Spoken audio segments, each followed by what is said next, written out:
అసలు మీకు అనిపిస్తదా ఇప్పటి వరకు మాతో ఇంత మంచిగా ఉండి మా వదిన, మా అన్న అనుకున్న వాళ్ళు నాకంత ర్యాపో లేదండి ఆవిడతో. నేను అంతా ఉన్నది ఇక్కడే కదా. మా అన్నయ్యకి వదినకి పెళ్ళైనప్పుడు నాకు 7 ఇయర్స్ అంతే. ఆ తర్వాత నేను పుట్టిందంతా సిటీలోనే, పెరిగిందంతా కూడా సిటీలోనే. కానీ చాలా ఆ టైంలో నువ్వు చాలా ఇబ్బంది పడ్డావు. వర్క్‌లో ఇబ్బంది బిజీగా పడ్డానంటే ఉండి. వర్క్ నా పని నేను చేసుకుంటే సొంత వదిన కొట్టింది, మ్యాగీ తింటూ మ్యాగీ స్పూన్తో కాల్చింది.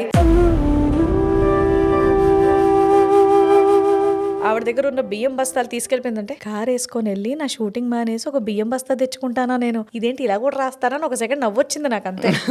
సరే ఇంకా వదిలేసాం సార్, చెప్పుకోండి ఇంకేం చేస్తాం. తప్పు చేసినోడు భయపడాలి, తప్పు చేసినోడు భయపడొద్దు. తర్వాత ఏమి ఇచ్చినా ఏం చేసినా అనేది, ఎందుకంటే నా మనస్సాక్షికి నాకు తెలుసు. నిజంగానే మేము తప్పు చేసేవాళ్ళం అయితే మా అమ్మ నాన్న, మా అక్కలు, మా అత్తమ్మ, మా మావయ్య, అదండి మా ఆయన అందరు నాతో ఉండరు కదా.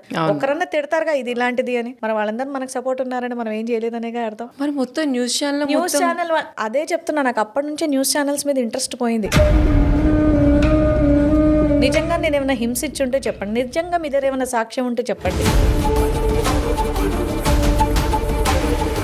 దాంతోడు ఈవిడ ఆవేశంతో మాట్లాడుతుంది అంటే నేను అనుకున్నా, నాకు 24 ఏళ్ళు, నేను చెయ్యని తప్ప నువ్వే చేసావని అడిగితే నీకు ఏమనిపిస్తుంది? నేను చేయలేదండి అని నవ్వుతూ చెప్తావా, నేను చేయలేదు అంటావా? అంటాం, ఖచ్చితంగా అరుస్తాం. ఆ బ్లడ్ ఆ టైం అలాంటిది.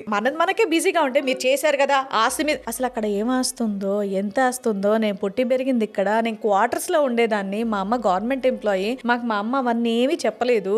అలా జరిగిపోయింది. అది ఇంకా జరుగుతుంది. సారీ, ఎప్పటికవుద్దో ఇది ఎప్పటికవుద్దో. శిక్ష మాకేస్తారా, లేదంటే శిక్ష ఆవిడకేస్తారా, లేదంటే పోద్దా, అదేదో అయిన తర్వాత నేను మళ్ళీ చెప్తా. అప్పుడు మళ్ళీ పిలిచి అప్పుడు మళ్ళీ మాట్లాడతాం.